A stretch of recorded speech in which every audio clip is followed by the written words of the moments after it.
Oi, gente, bom dia. Tô aqui tirando um pedacinho para experimentar desse bolo. E vou dar uma dica para vocês.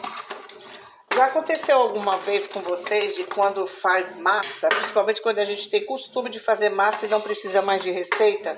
Às vezes passa um pouco a quantidade quando você já untou a forma, de repente a massa ficou um monte de massa de bolo e vai ficar muita coisa. E se você não colocar em outra forma e pôr tudo lá, vai transbordar.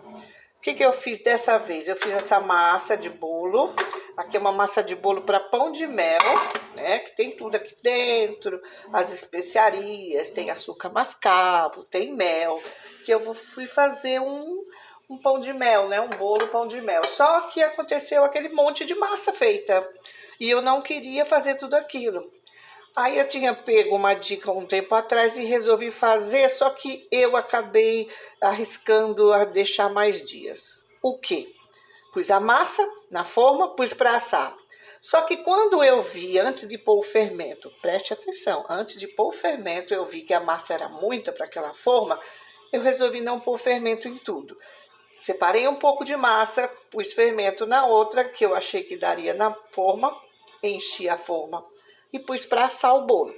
Aquele outro tanto de massa sem fermento que sobrou, eu coloquei numa vasilha com tampa bem fechada e pus na geladeira.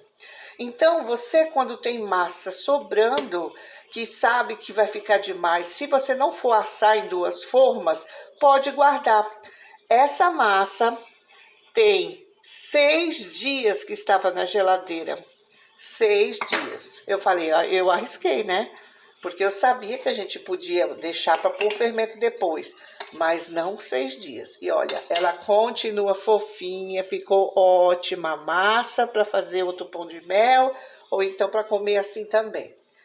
E, por exemplo, às vezes vocês não erraram na quantidade de massa, porém, vocês estão batendo o bolo e por algum motivo precisa dar uma parada, fazer outra coisa ou sair. Se você não colocou o fermento, não se preocupa.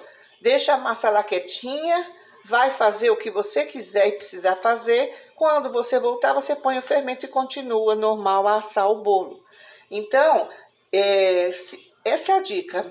Não se perde massa e nem precisa assar aquele monte de bolo. Eu também erro bastante quando eu faço bolo de cenoura, porque eu já sei, né, mais ou menos, eu sei o ponto.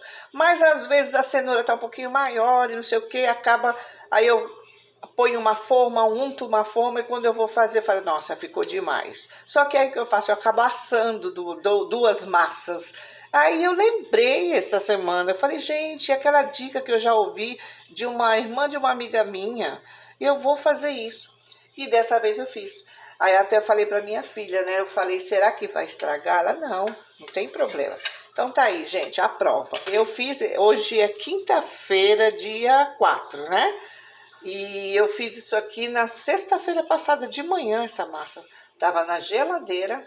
Aí eu peguei, tirei, só que aí que eu fiz? Eu não coloquei o forno quente demais. Eu liguei uns minutinhos antes de pôr o fermento. Só o tempo de mexer o fermento foi que o forno ficou ligado. Não deixa aquele forno pré-aquecido normal, não. Aí tá aí, gente. Tá bom? Espero ter ajudado.